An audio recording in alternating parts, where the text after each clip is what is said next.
Ok, l'extension de cheville et la presse V2, mets-toi le plus en arrière souvent, ça t'évite d'avoir la flexion de genou qu'on a dans la presse là-bas selon notre taille. Donc moi je te le recommande comme ça.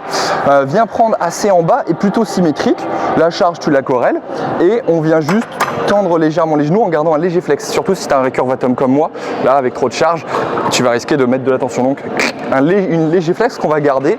Si tu veux, tu gardes tes genoux en tes mains en dessous. Je suis pas forcément fan de cette technique, mais elle existe. Tu viens essayer de fléchir les pointes de pied et de pousser sur le gros orteil. Essaye si tu peux de ne pas décoller les pointes. Là, c'est ce que je fais, c'est pas bon. On essaie de garder les pointes, les gros orteils et les doigts de pied dessus. On fléchit et on pousse. On vient fléchir et on pousse. À un moment, en fait, ici, ça va mettre beaucoup trop de tension. Certes, ça amène un étirement intéressant, mais c'est pas ce qu'on veut.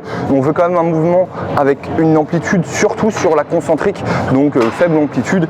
Et ici, on essaie de pousser dans la presse, de sentir que le dos est bien bloqué. Et surtout, on pousse avec le gros orteil. On essaye de gripper le gros orteil dessus. C'est ce qui va vraiment être très intéressant pour cet exercice-là. Et là, je viens faire mes séries tranquillou en extension. Ok ? Dès que tu as fini, tu fléchis tes genoux et tu prends ta récup. Voilà.